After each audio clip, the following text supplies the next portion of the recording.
What is going on, everyone? Welcome to this week's Pardon the Disruption. If our pregame is any indication of how this is going to go, y'all are in for a treat this week.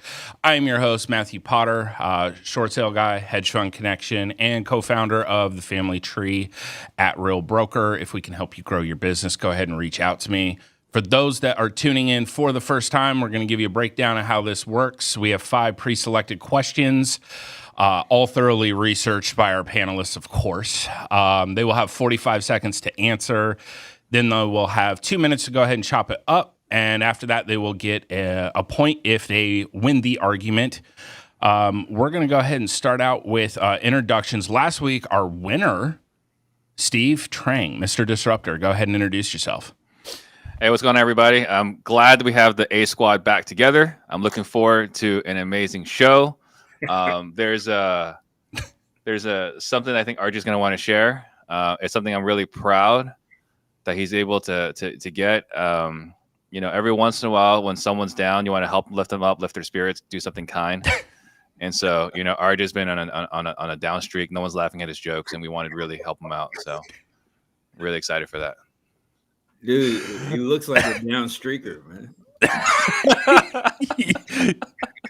Oh, man. All right. Next up, we have Leon. Do not forget the G Barnes with Collective Genius. Go ahead and introduce yourself. What's up, everyone? I'm excited to have the squad back. If you've noticed lately, my shoulders have been slumped. I've been carrying this show for the last 2 weeks. So it's nice to have RJ and CJ back, man. It's been a while. Excited to have you guys back on the show and actually have some dialogue. Oh, man. I told you guys are in for a treat today. Coming to us from DFW, we have Mr. RJ Bates III. Introduce yourself. Yeah, I'm excited to be back. I actually think I'm on a 3-in-a-row win streak, going all the way back to when, apparently, for winning the live event, I got this hockey jersey, right? King Closer on the back. Love it. Excited to be here to hang out with Leon, CJ, and don't forget the 33rd best wholesale podcast host, Steve Trang. Let us see the whole jersey. Yeah. I kind of showed you. You got He doesn't have pants on, man. For everyone else. There we go. Congratulations winning the very first live PTD event. There you go. Absolutely. We sent that to you just so we didn't have to hear about those damn belts anymore, brother. That's what that's for. Looks like you got a few more there. Last, certainly not least, we have Mr. Pixelated over there with a Mac today. We got Chris Jefferson. CJ, go ahead and introduce yourself. Yeah, no, I come before you humbly today. In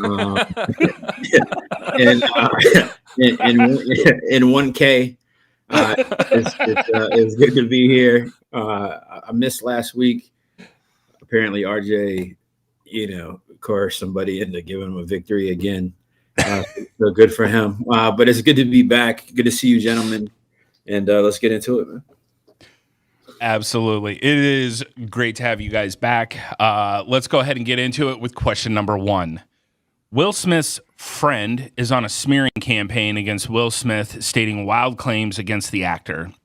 What would you do if your alleged friend is smearing you and saying things about you? Start us off, Steve. I think my initial reaction would be hurt. And I know that I am apparently known for not having a lot of feelings, but I would be hurt, right? I mean, if Leon, RJ, right, was just like saying all these awful things about me, that's probably the first place I would go.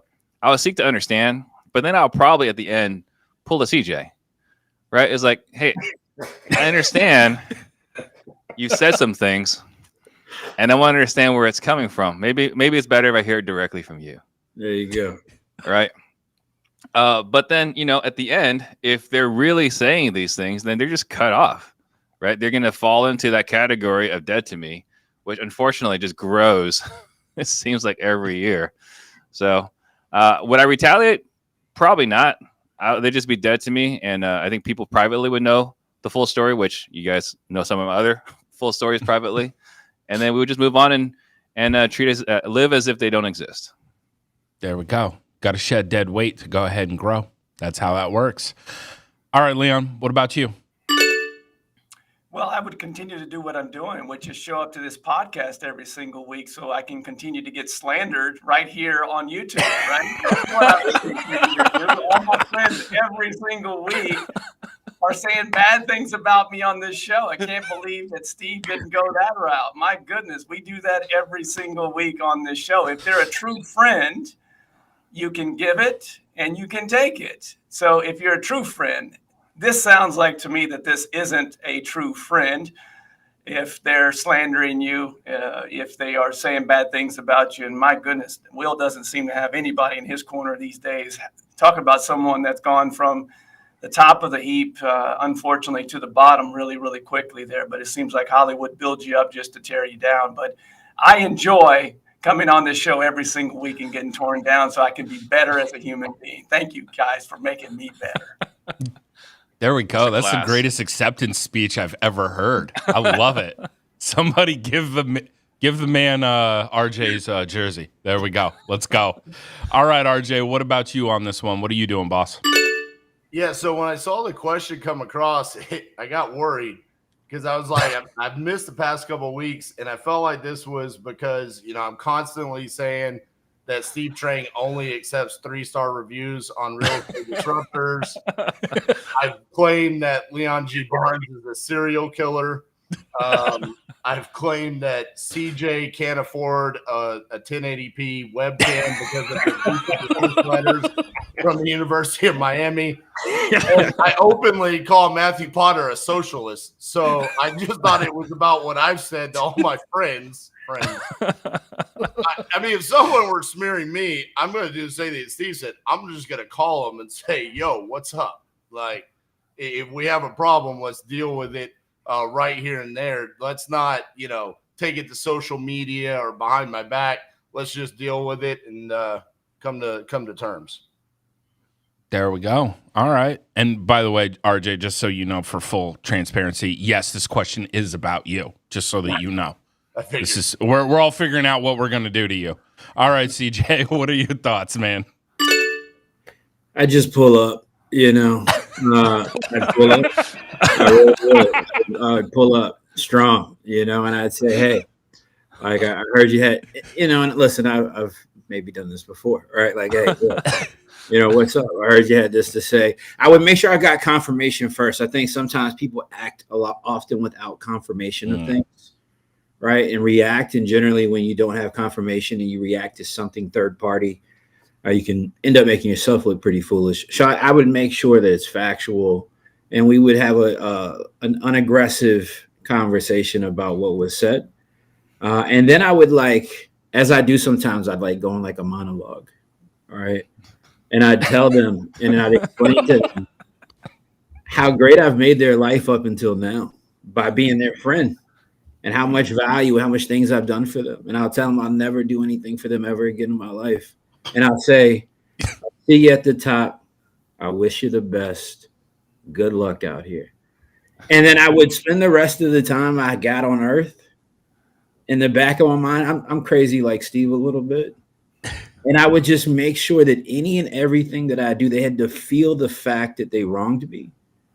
And I'd enjoy it. I'd get great satisfaction from it.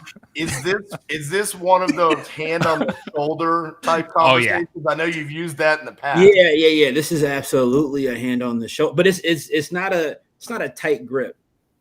Yeah. There's levels to this. Yeah. This is different. This is a close friend that turns on you. This is a light hand on the shoulder. Like I care. I'm trying to see what's going on with you.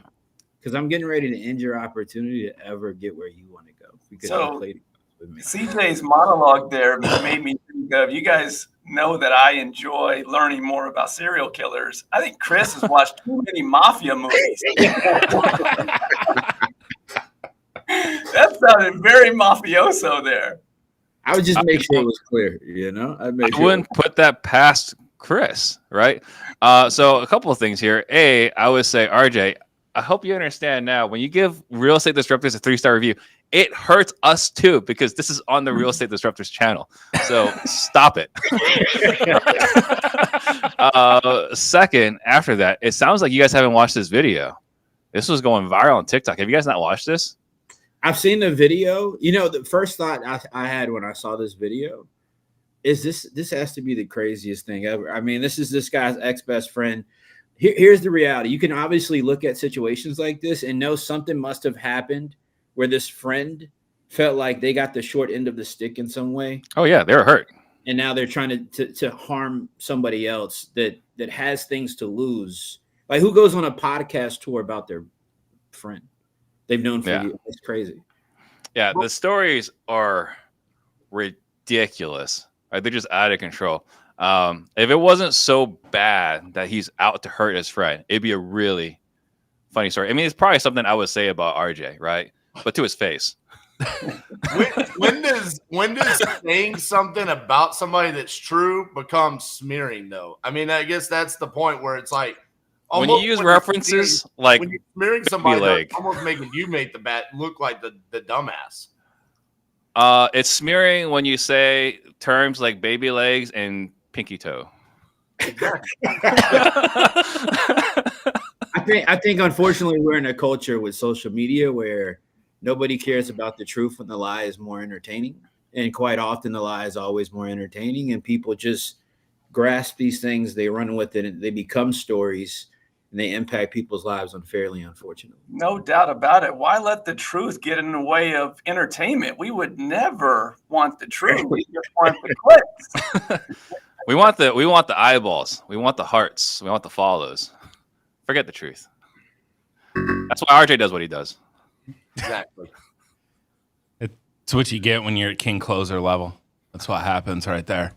All right, point 2, Mr. Pull Up over here, gently with the shoulder grip over here.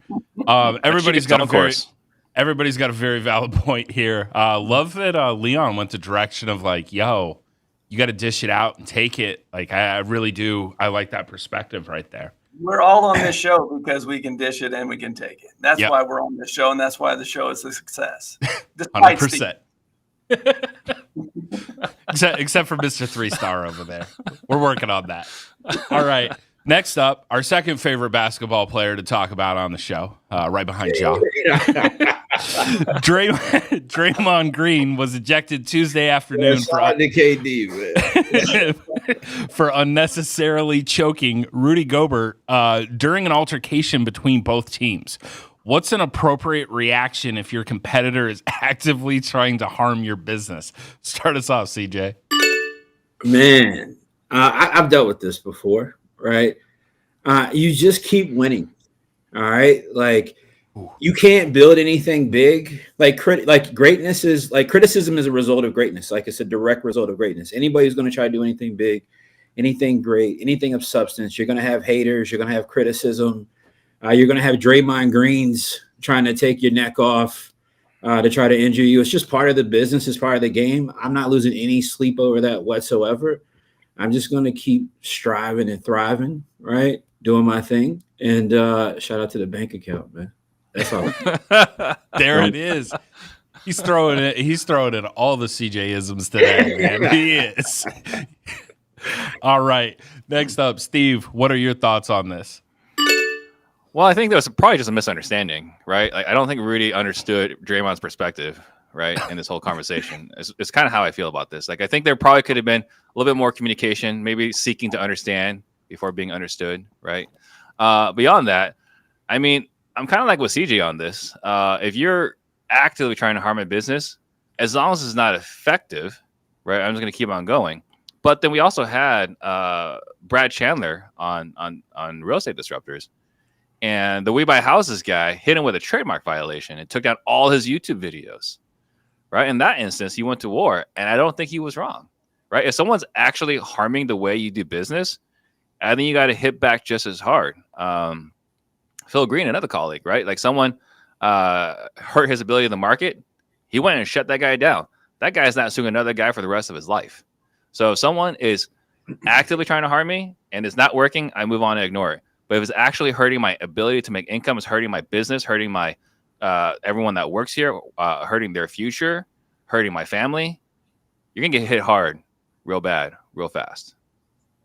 There we go. Steve's ready for war. I dig it. All right, Leon, what about you? Well, since the NBA has deemed choking unnecessary, that's the word they used. Which, by the way, RJ's like, what is this? That's par for the course in hockey. We allow that all the time. but since it's society says I can't choke someone out, first and foremost, I think that what we were talking about earlier with friends, you got to seek to understand, and that involves typically communication between business professionals. And if that individual is not a business professional and not willing to have a conversation about, them and how you see them as harming you, if you can't work through that, then yes, you may have to take some action, but you just keep doing what you're doing. To CJ's point, the best way to drown out that any harmful smear campaigns or what have you is to continue to do great things in your community, continue to do great business, and continue to treat others how you want to be treated. You do those type of things and continue to let people know those through social media channels, marketing, those type of things. It drowns out all the bad. There we go.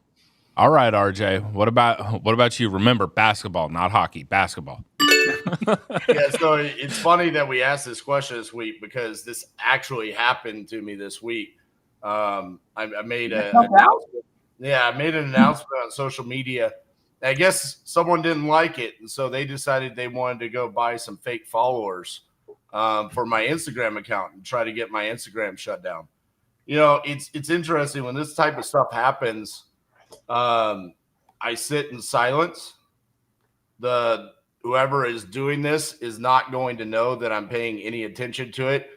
In the background, though, there are plans to protect ourselves. This is how we're going to protect it. And then this is also how we're going to resolve this situation.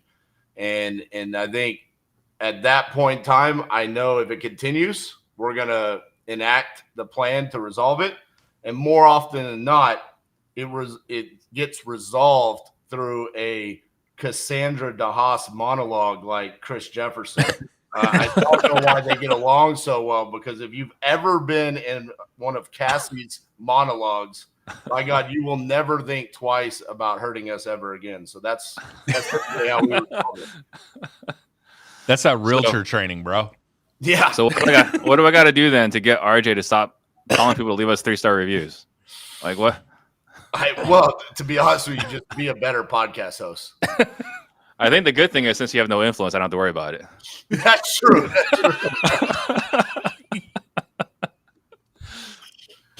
Okay, on the Draymond Green, do we actually think Draymond Green was in the wrong here? Fair question. Ooh. I think it was excessive. I do think that Jimmy Vreeland and I actually had this conversation early this morning. I want that dude on my team. I mean, that dude is going to, if he thinks that you're being choked out, he's going to come choke someone else out and wants to win. Agree or disagree with all the antics that sometimes Draymond does. In this particular instance, it may have been a little bit much, but he thought his teammate was being choked out, and so he was going to go choke someone else out. I don't have a problem with that. Bro, if I am the owner of the Golden State Warriors and I see Klay Thompson's fragile knees and fragile ankles being thrown around like a rag doll, his jersey literally gets ripped off. I want one of the other 4 players to do something about it. I'll gladly accept your 5-game suspension to at least make sure, hey, you're not going to do this to our star players. I mean, you can respond, but that chokehold for that duration. Like I said, it may have been a bit excessive, but it's, you want people. I mean, in the 80s, the bad boys, that would be nothing. I was just thinking of Lampier. That's nothing. You think you take any team into consideration. There's a reason when everybody was trying to figure out if Draymond Green was going to get traded or get extended the other year, and he got another huge contract. There's a reason they gave it to the guy. He's a glue piece in any team environment, and this is a business, a sports team, whatever. Any team environment, you need a dog. All right, you need a pit bull on your team. If you don't have somebody that's willing to punch, kick, scream, fight for you, and whoever that ringer is on your team, that's bringing in the revenue, the person that's scoring the most points. Like if you don't have somebody on your team that's going to go fight for that guy, you're not going to be around very long. Because sometimes the last question, people are going to come at you. You need somebody that can handle that for you, because sometimes when the mango butter's glistening, Potter, okay, you can't go do it yourself, baby. You got to, you know what I mean? You got to have somebody on the team. Someone else. Yeah. Someone else got to get dirty. You got to outsource, bro. You got to outsource. We don't have all the information either. Come to find out, I know we've had this conversation about when he punched Jordan Poole, but now information is coming out that we said some things about Draymond at that given time being a bad teammate. Come to find out, now it's being leaked that no one was really upset with Draymond for punching Jordan. And to Chris's point, guess who got shipped out? Not Draymond. So when it could have been a little excessive, of course it could have been. Here's what we know for a fact, okay? Draymond Green does not need TRT therapy, okay? That testosterone is full on, baby. Like, it was raging during that moment. I knew you loved that Draymond. You want Draymond, you want Pat Bev on your team, right? You want Grayson Allen on your team, but you hate playing against these guys. No, those are different. Those are not winners. Draymond's a winner. Pat Bev and those are those guys. I don't want those guys. Out of control. All right, point to RJ on that one. Number one, for sit in silence and then execute, and then also for bringing us back with like, yo, do we really see anything that's wrong with this? Because like, let's be honest, everybody needs a Draymond. Dennis Rodman, Bill Laimbeer. You need those guys. All right, question number 3. It's been reported that since Marvel's 2019 blockbuster film Infinity War Endgame, engagement and interest in the Marvel Cinematic Universe has been low since the pinnacle of the MCU. What advice would you give Marvel to get their fans re-engaged in the series? Start us off, RJ. Oh, man. Get to talk about my old former employer, Disney, and how they're messing everything up. I mean, listen, Disney, when are you going to learn, man? You go woke, you go broke. I mean, they just keep pushing it. They did it in Endgame. I mean, in the end of the movie, the end of all of what they've been building for like a decade, they decided that they wanted to end that scene with making a woman empowerment scene. It was a huge turnoff for a lot of us that are comic book fans, and it's like, yo, just tell the story. Why do you have to have an agenda? And the problem with a lot of the Marvel movies recently is that there's a hidden agenda in all of their movies, and I think that is running people away. I've been a comic book fan since I was 8 years old, and it has been probably 18 months since I've watched a Marvel movie. Prior to that, I watched every single one of them as they came out. I think they just need to get back to telling good stories and get rid of the agenda. All right. What about you, CJ? What are your thoughts?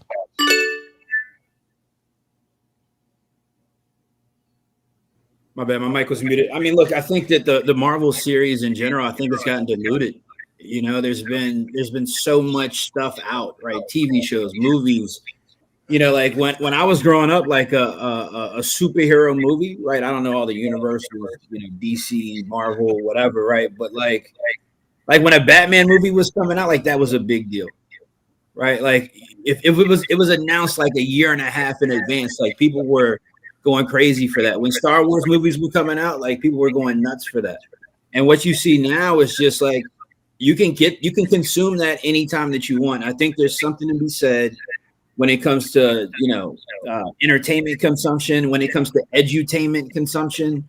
I think there's really something to be said about not diluting things, right? Sometimes I think we often think the more content, the better.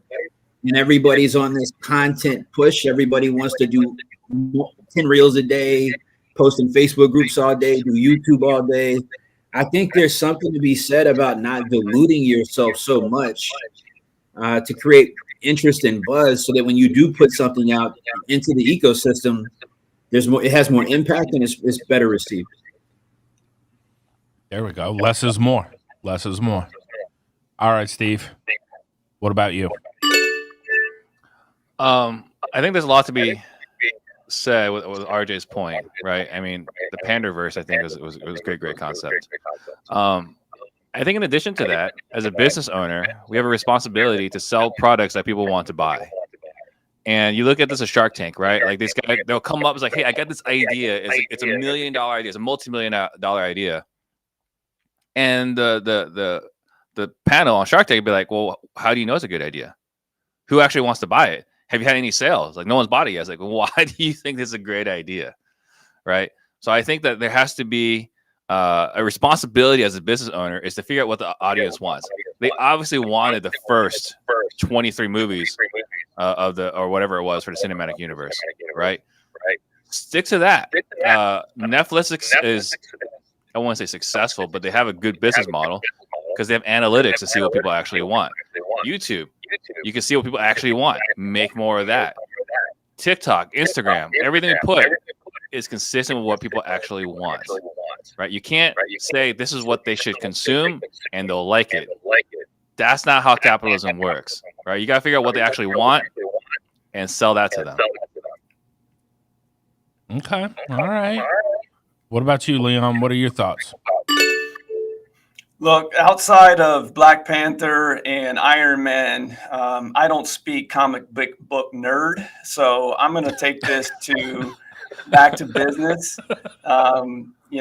Steve has a good point there. If we relate this back to business, the Collective Genius has been around for almost 14 years. It's a community. Marvel fans, Disney fans, my goodness, you want to talk about loyal fans, loyal communities. You have to ask your communities what it is that you have to poll them and find out what it is that they loved about those previous movies and what they no longer like. We are always asking our membership base the things that they love, the things that they would change, what they want to see more of. Obviously, you're going to get some crazy that includes, especially when it comes to nerd talk.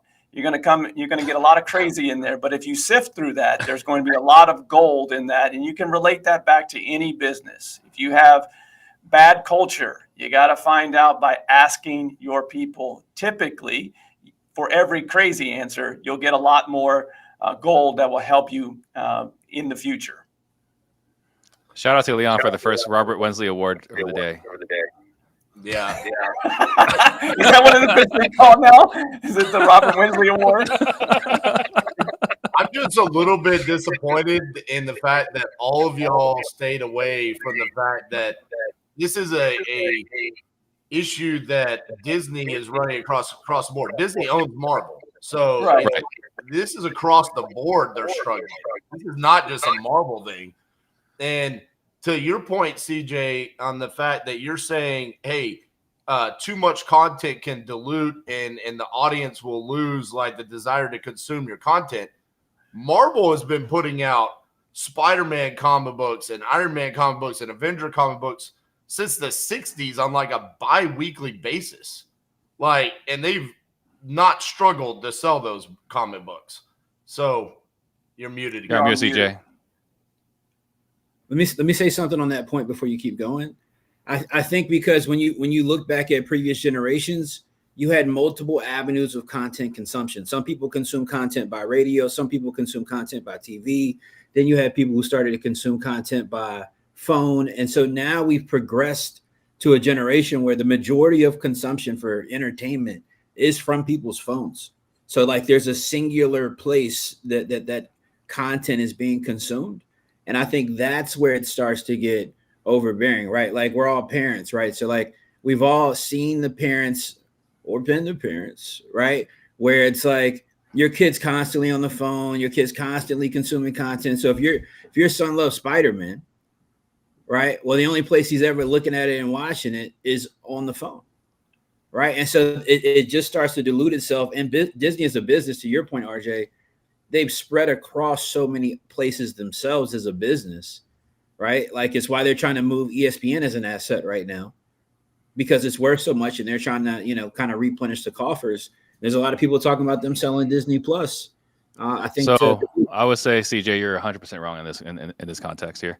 So I think really you're selling the wrong thing, right? So if you're a brand, if your brand is to sell products to kids, then you should sell products to the parents, right? Like there are other decision makers at the table.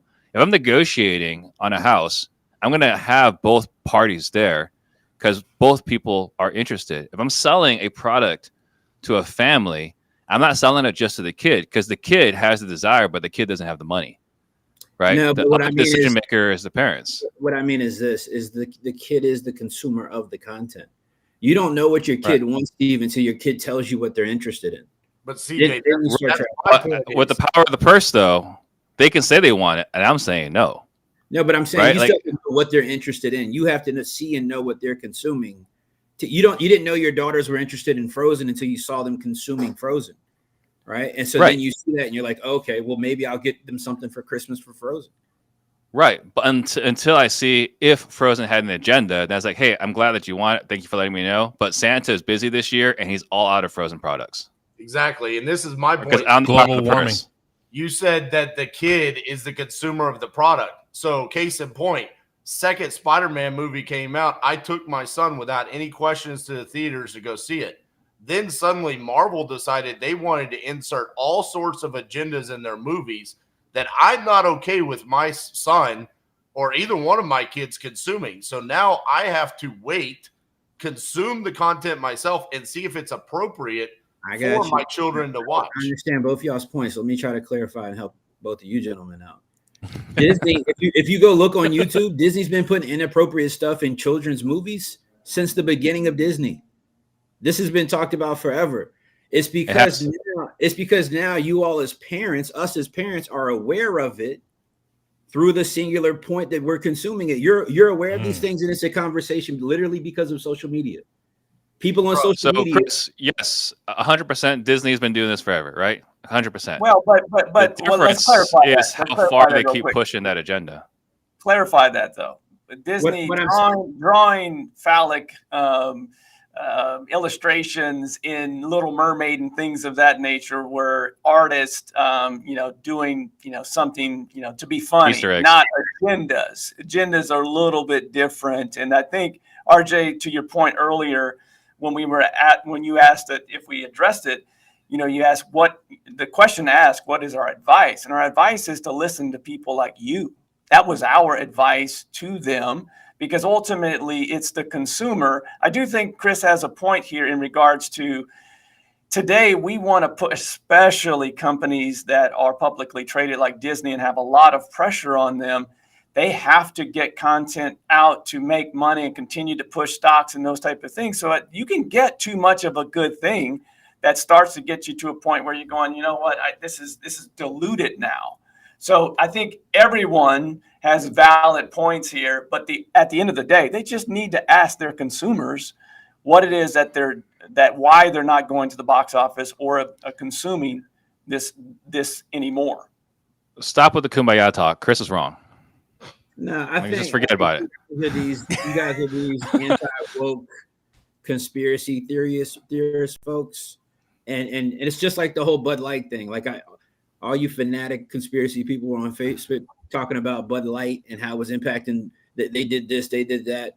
The Anheuser-Busch looks fine right now. They will be fine long term as well. People are back consuming Bud Light right now. I think you guys get stuck sometimes in your own personal perspectives and how you all see things, but I don't think it has the impact overarching. Does it have impact? Yes, but does it have a long-term impact? Not always, man. Not always. We've seen this. We've seen these conversations every time. A couple of times a year, something spikes up on social media about an anti-woke cause for some company. I haven't seen any of these companies fail. Right? These companies. I would say give it a couple of years, Chris. Well, all right. I think you'd be more accurate about Tesla with that than you would about Disney. We're literally talking about how one of their number one franchises has declined for 4 years in a row. And the only way that it's declined is because they have woke messaging. That's your thought?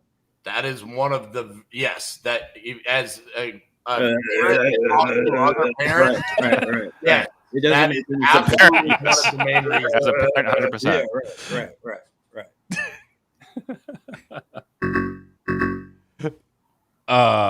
God, it's good to have you guys back together. Like, it really is. I love seeing RJ and CJ next to each other on the screen. Like, it's amazing. I'm gonna say, like, look, everybody has great points here. They do. Point to Leon on it, though, for being probably the cleanest answer that's there. We're just gonna say that. We're gonna go ahead and get on to a message from one of our sponsors today. A lot of you might or might not know that apart from podcasting, wholesaling, and winning PTD semi-annually, Steve and the Sales Disruptors teach and coach the country's top home buyers to buy houses at massive discounts. What that means is that Steve helps companies learn a sales process, meaning he teaches them what to say to homeowners to acquire properties at deep discounts with the Disruptors process. Earlier this year, Steve and Ian Ross launched a sales community so that everyone can gain the same training at a ridiculous discount of $97 a month. What's even more is that and exciting is that inside the community, you will get all of Steve's courses, old and new, 3 coaching calls a week, resources, handouts, and access to Steve and Ian Ross for this great price, which in the past cost thousands of dollars. Simply put, sales is the surest skill to become financially free. If you're interested in joining their mission of creating 100 millionaires, go to salesdisruptors.com to become the next one. Don't forget to use your promo code Disney. Just kidding.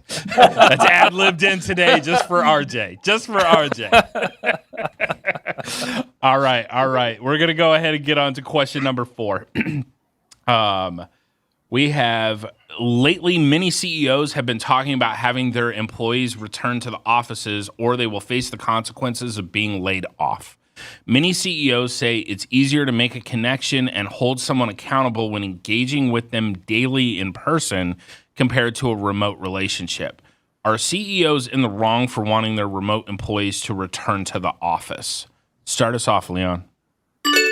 Well, before I answer that question, it's good to see you got an early Christmas present of a sense of humor, Matt. That might be the funniest Disney promo line you've ever said on this show.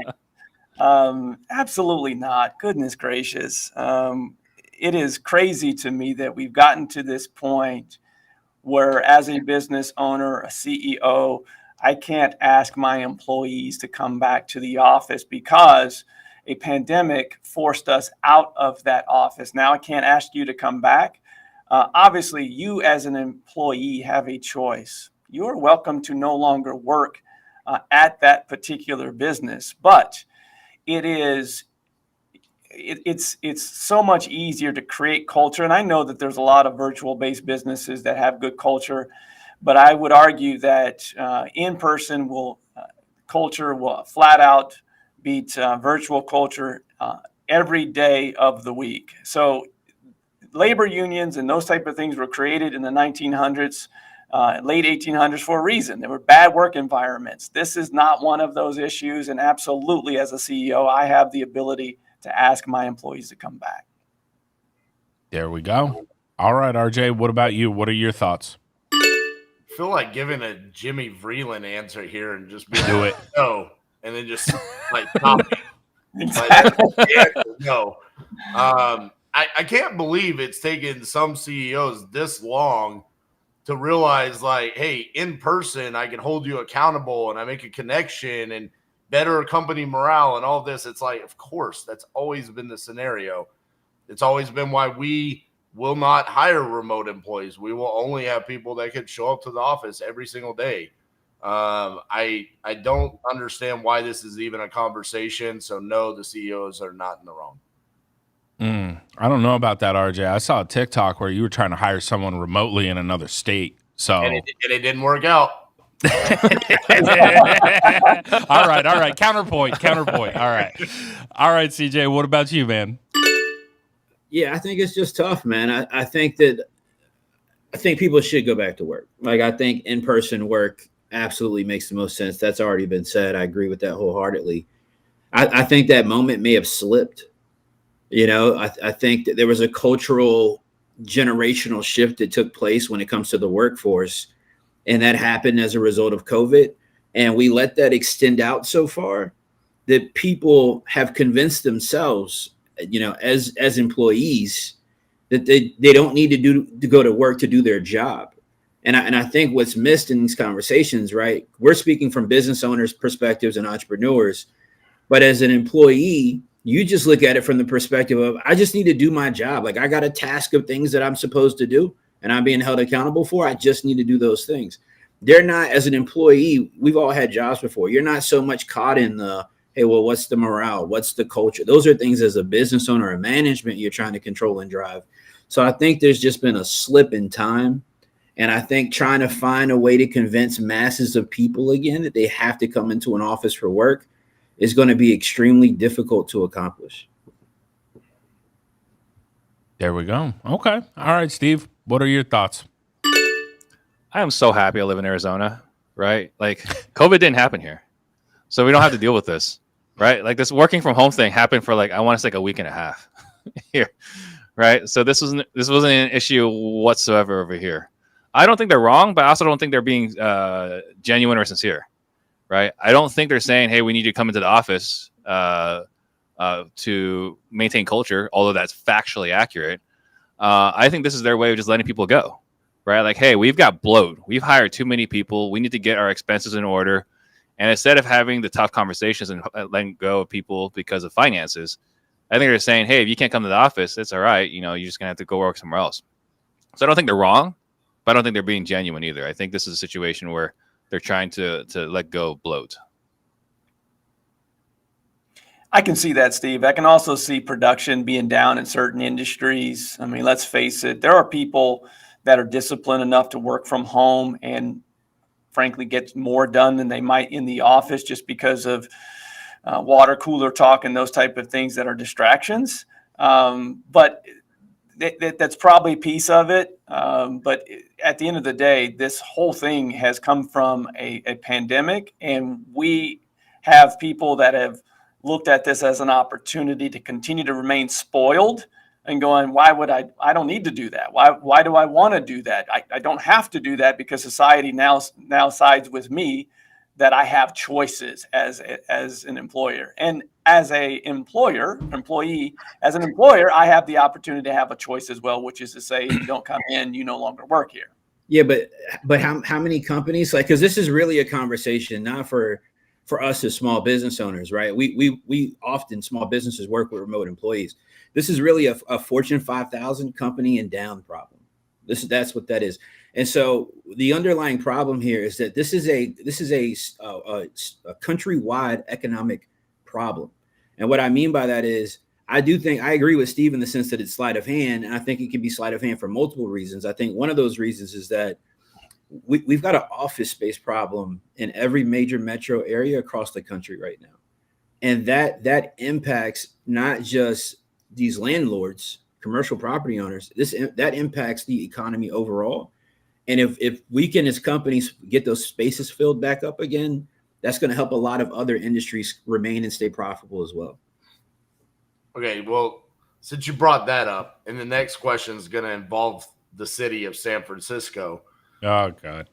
In the past, TJ, when we talked about the vacant commercial buildings in San Francisco, you said we should turn that into affordable housing. So what are we supposed to do? Yeah, I'd love to respond to that. You know, some of my favorite people on the planet, I'm the most fascinated by. I'm an observer of people. And I observe you right now, right? And like I see how you went back to whenever that was to get that.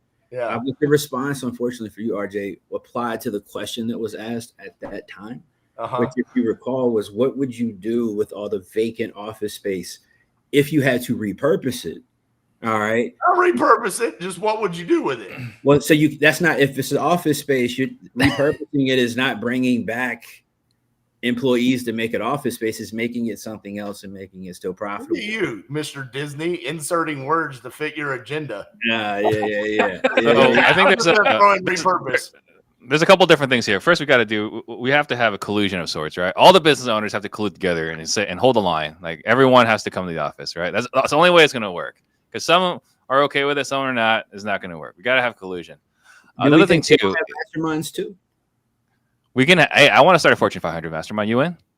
So I gotta get the camera. I think the other thing too Leon kind of alluded to it. The ability to lead an organization completely remotely takes such an absurdly high level of leadership to maintain that culture, right? Like I have our brokerage here at one point, right? Stunning Homes Realty. I had multiple people say, "Hey, Steve, you're doing well at this with your brokerage. Why don't you expand to multiple locations?" And my answer to them every time was like, "I am barely competent enough as a leader to lead one location. I can't even imagine how difficult it'd be to lead 6 locations, right? Make sure we have consistent processes, consistent service, make sure the doors are all open at the same time, that everyone's responding at the same time.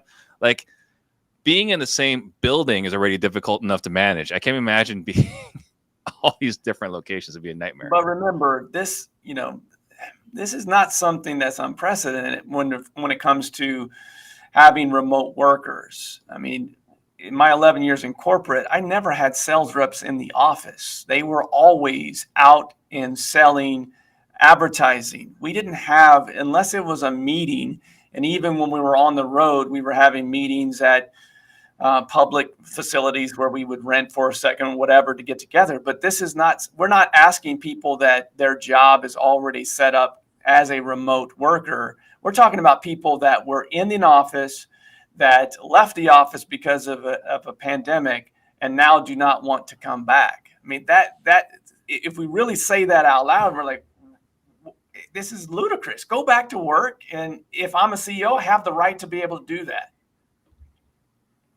I think you're setting different standards for the administrative people versus the salespeople. That's a toxic environment. I don't want to work at your place. Shit. Someone's got to ring the bell. All right. This has been a great round. Good to see the input given by everybody. I'm taking this one to the chat over here. In the chat with 60% of the vote, it's going to go to CJ. Good job, CJ. We're proud of you over here in the chat. All right. Next up, word from our other sponsor today, which is the Family Tree at Real Broker. If you are looking to make a change in your real estate business, check out therealfamilytree.com. Schedule your collaboration call with us. We will help you grow your real estate business. All right, next up, I'm going to butcher the guy's name. I always do this. I'm going to try anyways. This week, President Biden and Chinese President Xi Jinping are currently meeting this week in San Francisco. No. Not at all. Thank you. Would you like to read the question? Xi Jinping. There we go. Thank you. Currently meeting this week in San Francisco to discuss several economic topics and concerns. What topics would you like them to discuss as they would pertain to real estate and your business? Start us off, CJ. Man, this is one of those moments where like maybe RJ would be right about his old pal, DJ, right? DT, right? Why do we need to be speaking with the president of China about U.S. real estate in downtown San Francisco? That doesn't make a lot of sense to me. I think China's agenda is pretty clear on what their intent is, which is like global domination economically, quite literally. So I don't know what we'd have to really talk about with Potter. Do you mind saying the name again? No, I'm going to defer to Steve. We got Jinping. I don't know. President Xi, right? There we go. President Xi. Why would we need to be talking to this guy? I don't know that makes a lot of sense to me. There we go. Can't hate that analysis right there. All right, Steve. What about you? What are your thoughts? I think he's the perfect person to talk to. I don't know what Chris is talking about. I mean, I think the direction we're going, if we're going to try to be socialists, like let's learn from the right person. Oh God. Who better than the guy that has mastered it, right? Who better than the guy who has thrown his predecessor into prison, right? I think that's the best guy to learn from. I don't know what you're talking about. Like, how do you effectively lead a corrupt organization? That's the best person to learn from. So I don't know what you're talking about, Chris. As far as, I think the things to learn, the things to figure out is how do we keep San Francisco streets clean on a daily basis? Because they figured out how to do it once. We figured out how to do it once. Let's figure out how to do it again, right? Make San Francisco streets clean again. And while we're on that topic, shout out to Newsom for the most awkward press conference of all time after that occurred. Absolutely. If you haven't seen it, go watch it. It is amazing. All right, Leon, what about you? What are your thoughts? Nothing. I don't want them discussing anything about real estate, my business, anything. I don't want them talking about any of that. Why? I want them talking about their relationship and peace, because as long as there is peace, we all have businesses, and we all can continue in real estate. I want them figuring out bigger global issues between our two countries and keeping the peace and not pushing buttons to harm each other. That's what they should be focused on while meeting. All right. Interested to see what San Francisco's number one supporter has to say on this. RJ, what are your thoughts? Just I ran out of time. I've been writing down so many questions I have about this. Sleepy Joe in San Francisco. What a magical day that's going to be. Will the two presidents be partaking in some of the local drug scene? I just want to know that. Will they do anything about the poop on the streets? Is that acceptable, or will they fix that? Should all of the vacant commercial buildings be used for affordable housing like Chris Jefferson said? What do you think, Chris? Do you think they're going to talk about that at all? You're muted. Thank God. So, I mean, realistically, I'm like Leon. I don't want them talking about real estate. I definitely don't want them talking about our business at all. I like Steve said. I mean, we know what China's agenda is. No one's really sure what Sleepy Joe's agenda is at all. It's very confusing. Almost as confusing as listening to Potter try to pronounce China's president's name. Equal opportunity offender. Yeah. There we go. There's RJ insulting the judge, not getting points again. So, CJ, how can you say absolutely certain that China wants world domination? Oh, come on, man. They're How do you invading. defend that position? They're financially invading every country that has resources. What are you talking about? They quite lit. You think people are just coming over here buying stuff? You think that they got people over there? Unfortunately, sadly, got people working in low wage. Is that the politically correct way to say it? Sweatshop? Slave wage. You got people working in sweatshops, man, for nothing.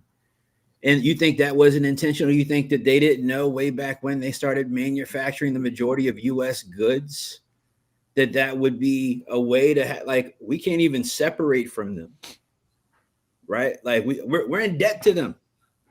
I just want to go on the record. I want to know what Chris means when he says "you people." Yeah, well, shout out to a resident Asian. Shout out to our resident Asian. But this is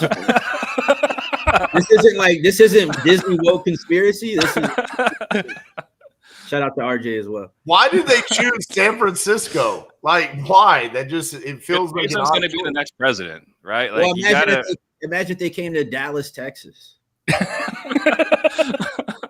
Or DeSantis. Yeah, he's not going to meet DeSantis, right? Leon, Newsom's the new president. That's the reason why. You got to meet him before he goes into office. Well, and San Francisco's top 3 in Chinese population, I believe. Yeah. Houston, San Francisco, I think. So that may have had something to do with it as Is well. it really? But San Francisco? I believe it's one of the highest. I think it's in the top 3 of Chinese population. I would have thought for sure Los Angeles, New York. In San Francisco? I think it's top 3. Top 5. Well, no, you said Houston, right? So Houston makes sense. Houston's up there as well. Yeah. Yeah, I definitely thought there was a ton of Asians in Houston for sure. Yeah. Man, Chris just keeps going with this. Like, I choose to live colorblind, and Chris sees Asian people everywhere. Listen, I was just in Houston this past weekend where my son played hockey. The street signs there are not in English. They're written in Chinese, I guess Mandarin or Chinese. They're not in English. So yes, Definitely not culturally aware. Thank you, RJ. Appreciate that too. Yeah. Someone go, and if you can find the Titanium podcast, if you can find it, leave a 3-star review. Dude, why not choose violence? Go 2 or 1, bro. Like, come on. The 3 is unbelievable. absolute. I saw a little bit of a glimpse for those that have watched the show for a long time. We call him 420 Steve. He was the greatest Steve of all time on April 20th. Came in hot with just sarcasm. Saw it again right there with the, hey, if we're going to be a communist country, why not learn from the best? Or a socialist country, socialist. So points to Steve on that one. We're going to get into question number 6. This is going to be the deciding factor. We have Josh Dobbs has been praised for his recent performance for the Vikings after being traded from the Arizona Cardinals and taking over for the injured Kirk Cousins. How can someone inside an organization show their value and worth to be more impactful in their organization? Start us off, Steve. So Jim Rohn is one of my favorite inspirational speakers. And one of the things he talks about is doing more than what you're paid for, right?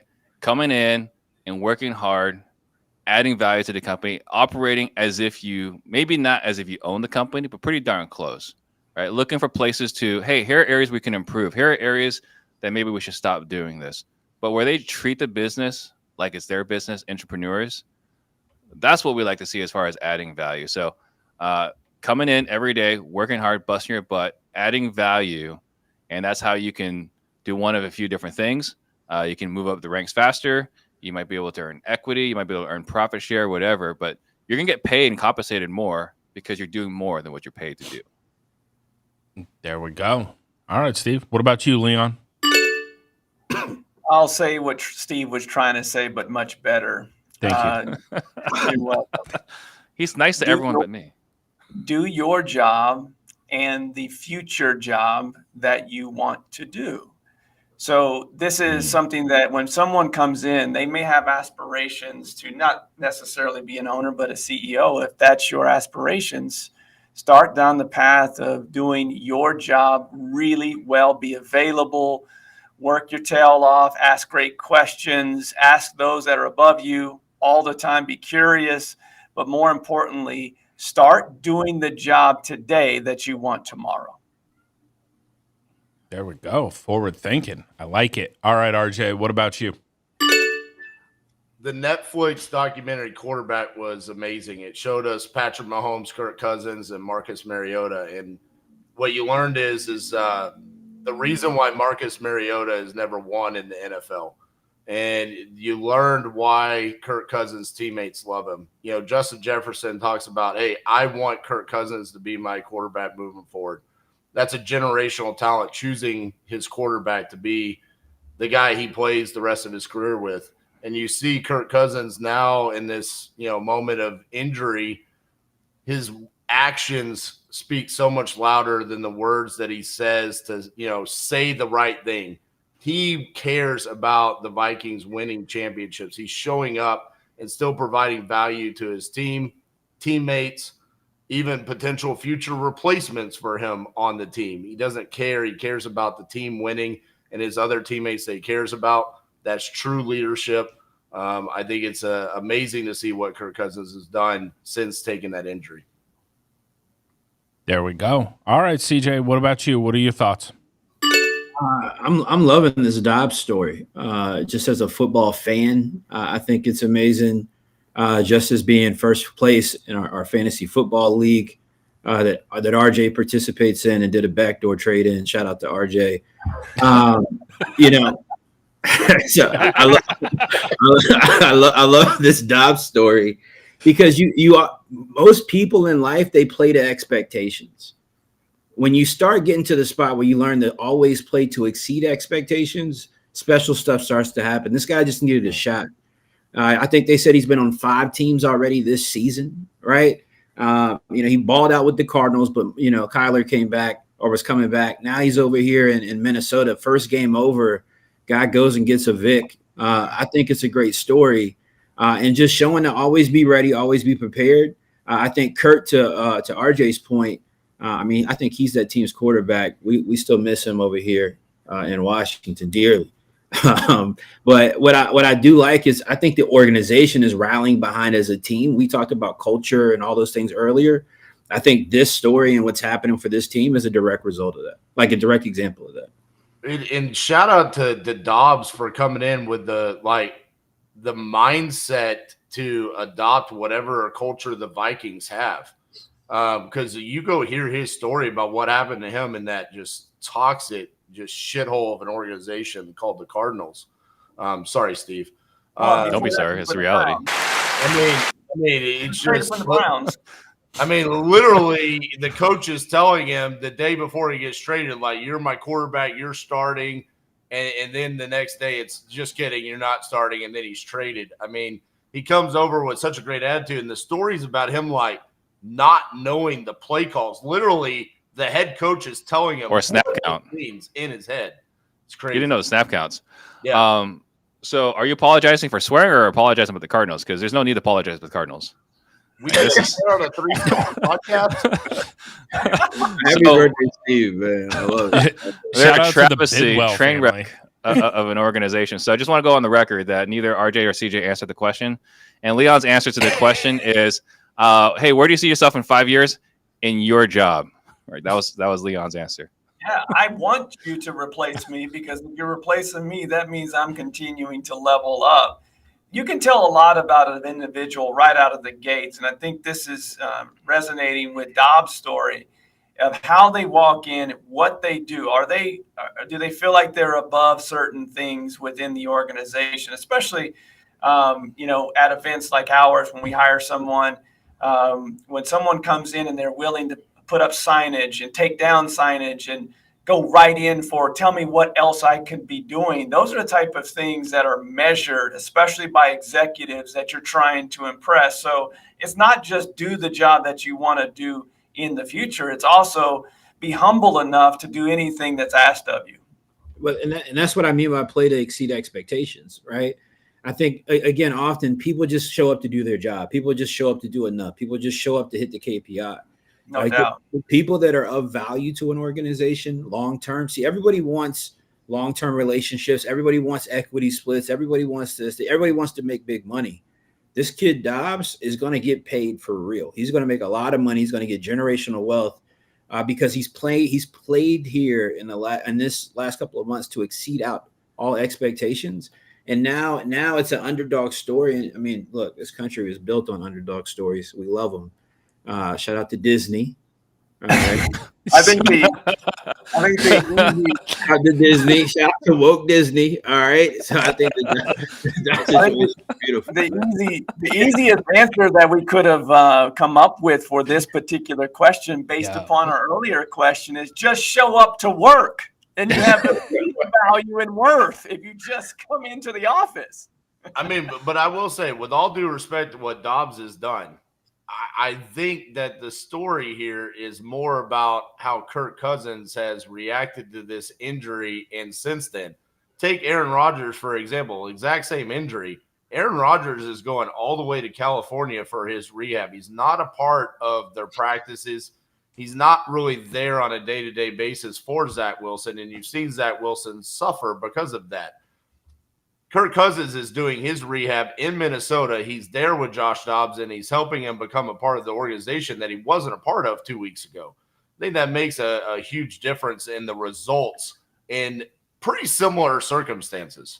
I understand what you're saying, but don't put that Zach Wilson on Rodgers. He's just bad. Yeah, Kirk is on like an $86 or $90 million fully guaranteed 2 year, and he's going to get paid again. I mean, look, I'd be high fiving and clapping on the side too, man. Yeah, I think RJ, I hear what you're saying, but Aaron Rodgers has a chance to come back this season. Kirk doesn't. So you're telling me there is no one that can rehab an Achilles tendon in New York City? I mean, what Aaron's trying to do, there's only one person has ever done what Aaron Rodgers is trying to do, and that's Terrell Suggs. And for sure, there was drugs involved in that one, right? So, no one comes back from an Achilles tear that fast. Have you seen that he's not there in the organization? Because I've seen him on the sidelines for every game. He shows up for the games, but it's been publicized that he is rehabbing in California. He is not there during the week.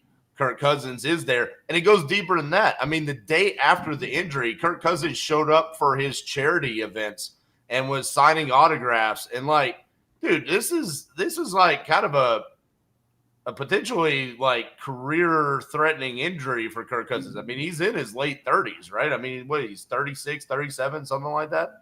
This isn't I never like- dunked after my Achilles injury, so like I hear you. Oh, To be fair, you never dunked before either, but Look, we don't care about that part. details. that's those pesky facts. You know, we just want the entertainment. Just so everyone said knows I'll the never dunk. reference, because you only see us from here up, Steve Trang is the shortest member of Part of the Disruption, and he talked about dunking in basketball. He's coming in at 4'13". Leave my guy alone. Eric Brewer is on the show. What are you talking about? Who is that? Oh, that's my little buddy. If you don't know what I mean by that, go check out my reel where my little buddy Eric. Yo. All right. I'm taking this one to the chat. RJ, you get the point on this, but here we go. It's a tie between you and CJ. And who was it that said that was talking some smack about my judging earlier? Yeah, go ahead. You're woke too.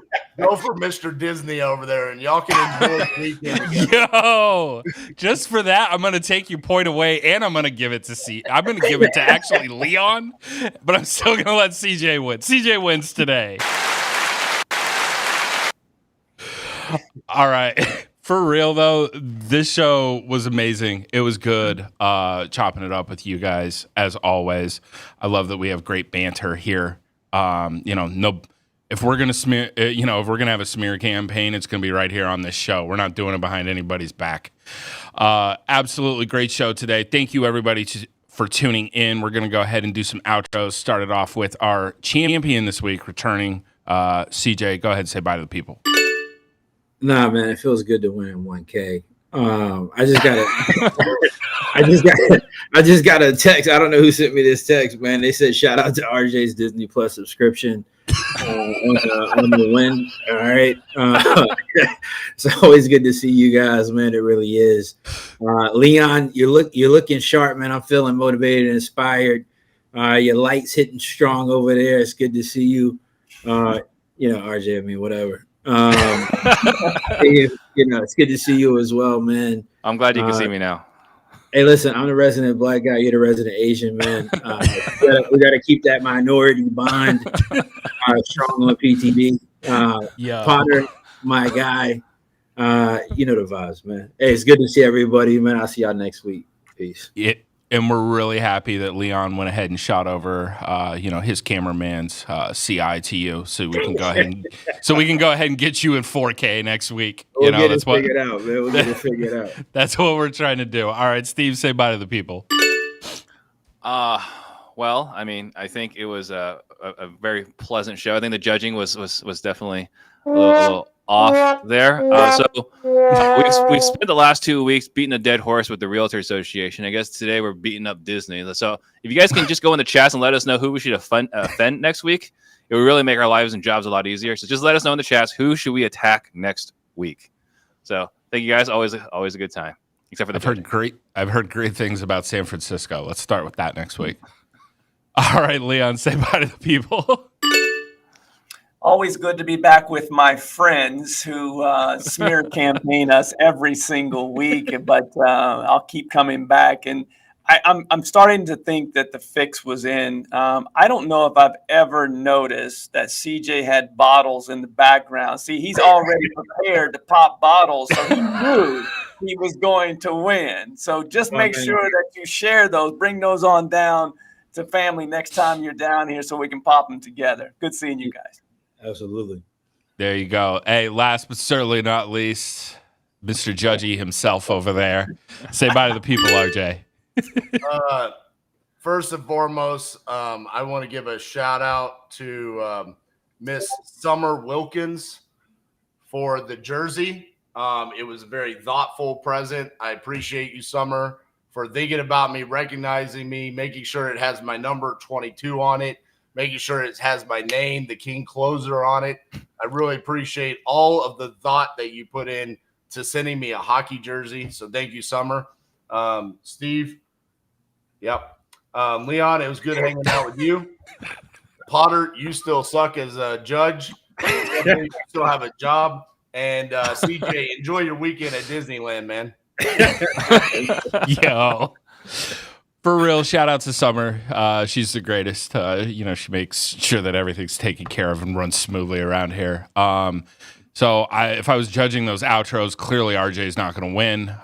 Just like today in the show.